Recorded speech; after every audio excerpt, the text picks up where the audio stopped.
On Monday night, Texas Senator Ted Cruz campaigned for Virginia congressional candidate Yesli Vega alongside Glenn Youngkin and Chip Roy. Cruz assailed the Biden administration and held to common refrains, blasting Democrats for inflation and lockdowns, and mocking President Biden's intellectual power. The hardline conservative senator has hit the campaign trail for many candidates in advance of the midterm elections, a possible strategy to foster a national network in the event of a presidential run in 2024. Cruz ran for president in 2016, coming in second in the Republican primaries to former President Trump, and has said that he is considering another go for high office. God bless the Commonwealth of Virginia.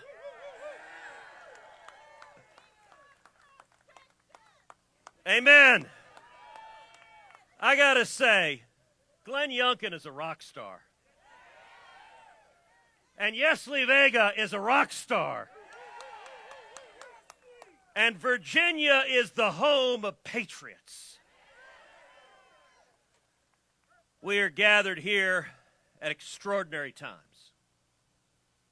We have a president of the United States.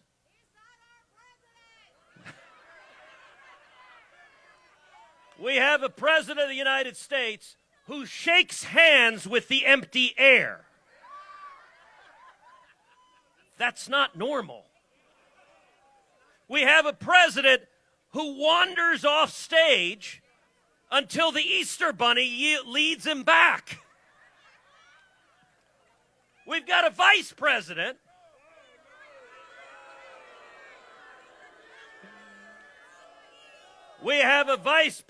who goes to the Korean Peninsula and gives a speech about our great friends and allies, North Korea. And really, what did the North Korean people do to deserve Kamala Harris?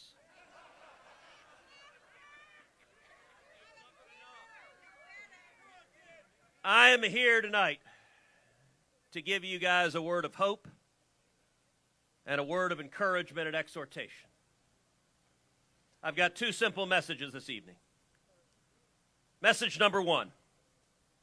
America is in crisis. Listen, we know this. We look to Washington and what is happening. Biden and Harris and Pelosi and Schumer, every single decision they make is wrong. That's actually hard to do. Glad if you sat down and tried to get them all wrong. I mean, if they rolled the dice, if they threw a dart, something by accident would be right. Everything they touch turns to garbage. Inflation out of control. Cost of everything. You go to the grocery store, the cost of food skyrocketing. The cost of electricity, the cost of health care, the cost of rent, the cost of lumber, the cost of mortgages, the cost of gasoline. Look, it's so bad, Antifa can't afford bricks. It is so bad, Eric Swalwell can't afford Chinese dinners.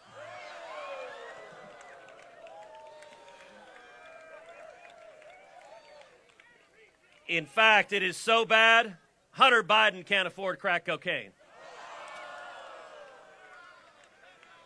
And then you've got crime, out of control, skyrocketing murder rates, skyrocketing carjacking rates. After years of Democratic campaigns to demonize the police, to defund the police, to abolish the police, after left-wing district attorneys letting murderers and rapists go on the streets into our community, I got a secret for you. If you release a bunch of violent criminals, they commit more crimes. And let me tell you a simple truth. The people of Virginia support the men and women of law enforcement.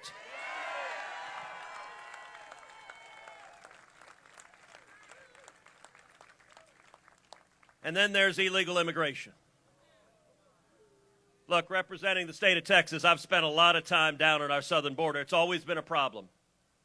But it's never been remotely this bad. A few years ago, I went out on midnight patrol with the Border Patrol agents.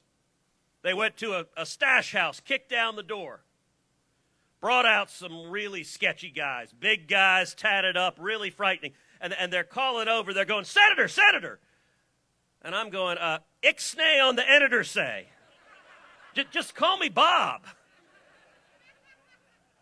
A couple of months ago, I took 7 senators with me down to the border to see firsthand what is happening. We went out on midnight patrol. I'll tell you, you don't have to look for people crossing illegally. Within minutes, you find them because they find you. They come and turn themselves in. One of the first groups we met was a group of women and children, 2 7-year-old girls, both unaccompanied minors. No parents, no family member. They weren't sisters. They weren't related to each other. They were 2 little girls that had been handed over to human traffickers.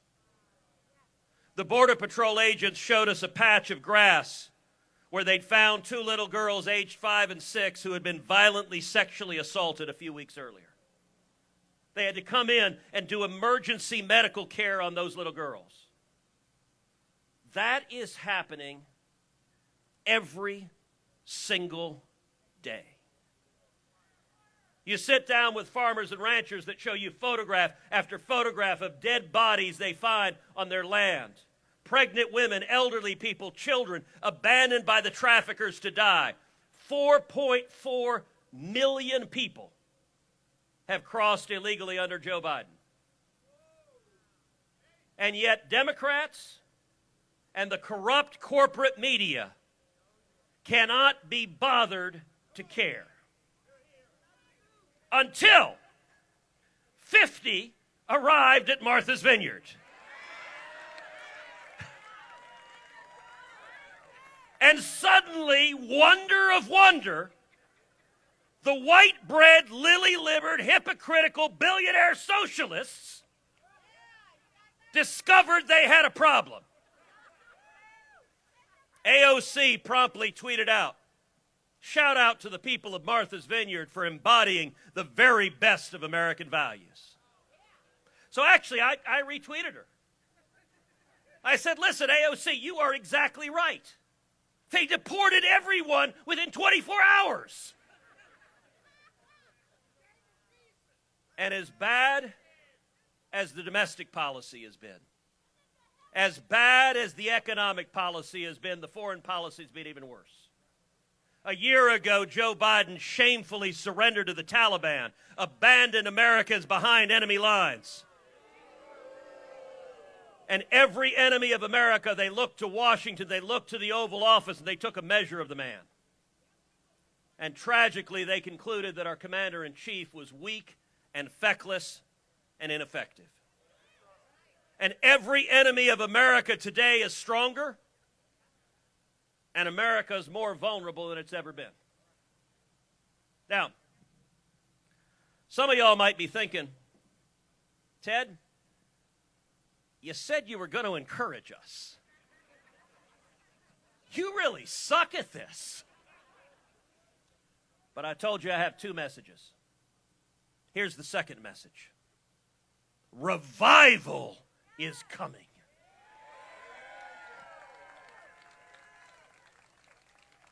And I believe that with all of my heart.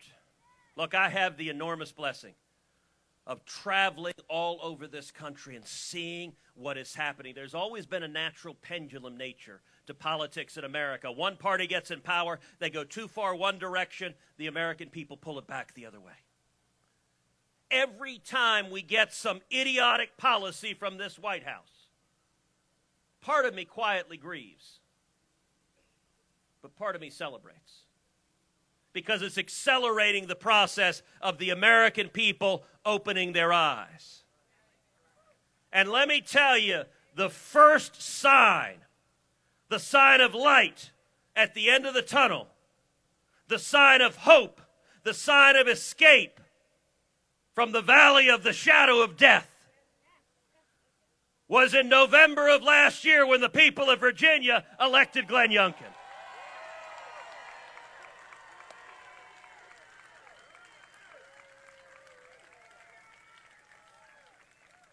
Glenn and I spent 2 days barnstorming all across Virginia, talking to men and women just like the men and women here, men and women ready to take our country back.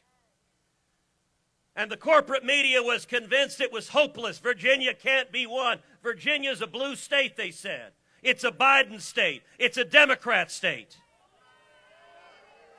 And the people of Virginia said, Virginia is a freedom state. Virginia is a parent state. And I got to tell you, this battle right now, it's not a battle between Republicans and Democrats. It's not even a battle between conservatives and liberals. I believe this is a battle between sanity and insanity. These people are nuts. They can't figure out what a woman is. The last I checked, that was not a trick question. And I believe in November, we're not just going to see a red wave, we are going to see a red tsunami. And we're going to retake the House, and we're going to retake the Senate. And let me say something right now. When we do, when we have a majority, we need to act like it and use that majority.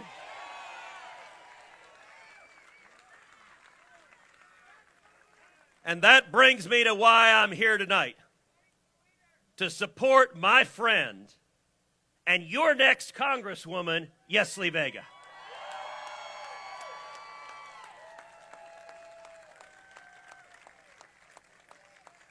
Look, I have a feeling I'm not the only person here who gets frustrated with Washington.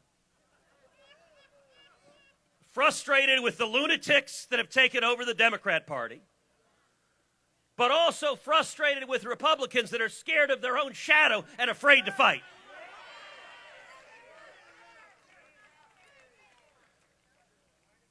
I am in the middle of a month-long, 17-state nationwide bus tour, traveling across this country with one goal: electing principled conservative warriors to stand up and pull our country back from the brink.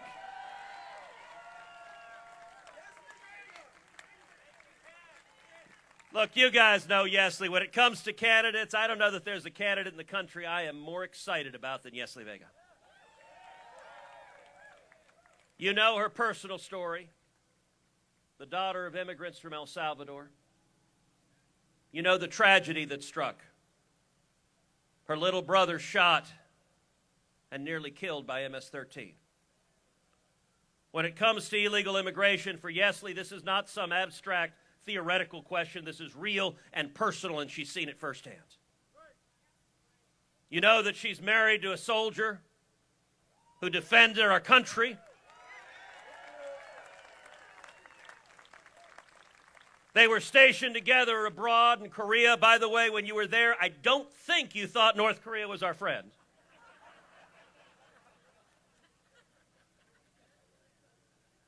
You know that she's a mom of two fantastic teenagers. You know that she's a cop.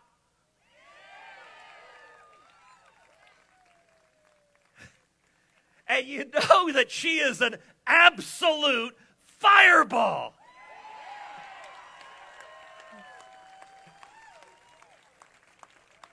I listen to Yesli talk, and I'm ready. Give me the torch or the pitchfork, and let's march together to take America back.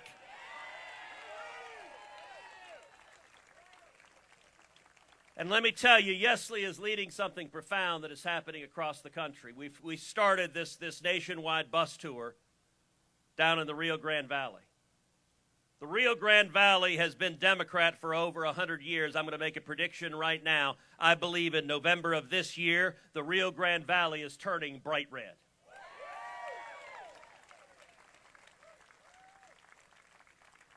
The three Republican nominees are all fantastic, and all three are Latina. A month ago, I welcomed the three of them and Yesli and two other candidates running in Illinois and Florida all 6 of whom are Latina. We raised over $1 million for those 6 candidates in Texas. And let me tell you something, it was one of the easiest events I've ever done because I basically had to introduce them and get out of the way. And listen, you guys, you know my dad.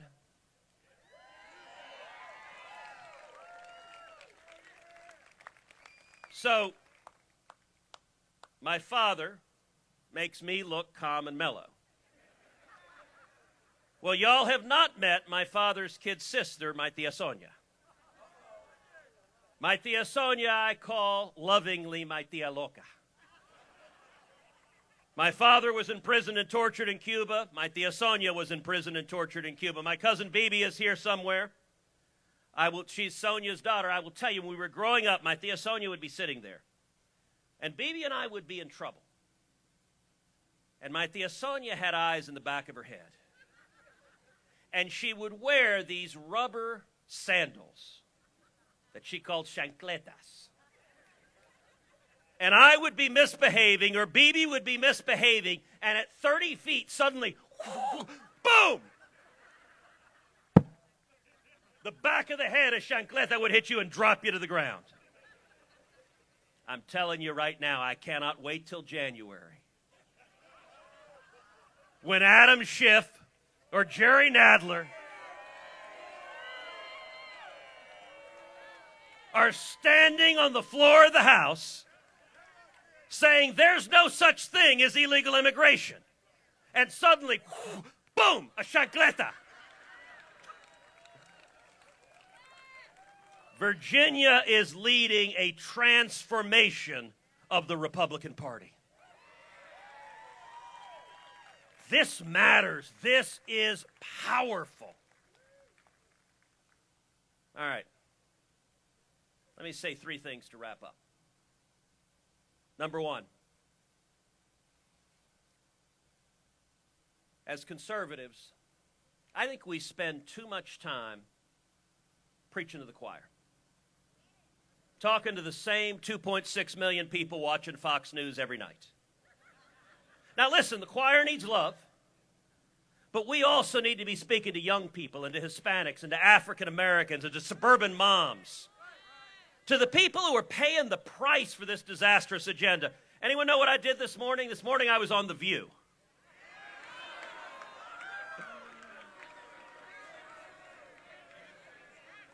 It was more than a little lively. But you got to go and be a happy warrior with smiles and joy. Speak the truth, and we've got to get around the corrupt media. 3 years ago, I launched a podcast called Verdict with Ted Cruz. We launched it, and shortly thereafter, it became the #1 ranked podcast in the world. We do 3 podcasts a week. We've had over 50 million downloads. And every week we beat CNN's morning show. I want to ask you all to do something. I want to ask you to pull out your cell phone right now. And I want to ask you to text the word verdict, which is the name of the podcast. Text the word verdict to 24005. Let me give you that number again. It's 24005. Text the word verdict. What you will get back is a link to subscribe to the podcast, because the purpose of the podcast is to equip you, to give you the tools that when you're talking to your friends, when you're talking to your neighbors, when you're talking to your coworkers, you can know the truth and get around the lies of the corporate media. It's designed to equip you to pull Virginia back and to pull the country back from the brink we find ourselves at. The number is 24005. Text the word verdict to it. All right, secondly, on Election Day, I want to ask every person to come out and vote for Yesli Vega 10 times. Now look, we're not Democrats. I am not suggesting voter fraud. But Glenn and Yesli have already told you how you can do that. You can do that by, number one, coming out and voting yourself, and number two, making sure 9 other people come and vote who wouldn't vote otherwise. Text your sister, text your friend, text your son. Say, this election matters, and say, I know Yesli Vega, and I know that she's going to stand and fight for us. And if you get 9 people to vote who wouldn't have voted otherwise, you just voted 10 times. I want you to look at this crowd right here. Without exaggeration, if every man and woman here gets 9 other people to vote, this is the margin of victory to winning this seat.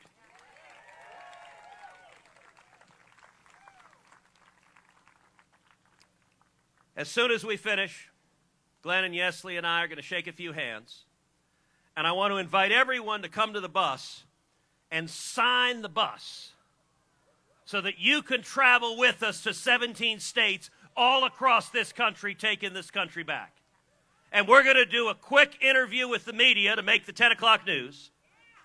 And then Glenn and Yesli and I are happy to take pictures and hang out and visit. But here's the last thing I want to say before we do that.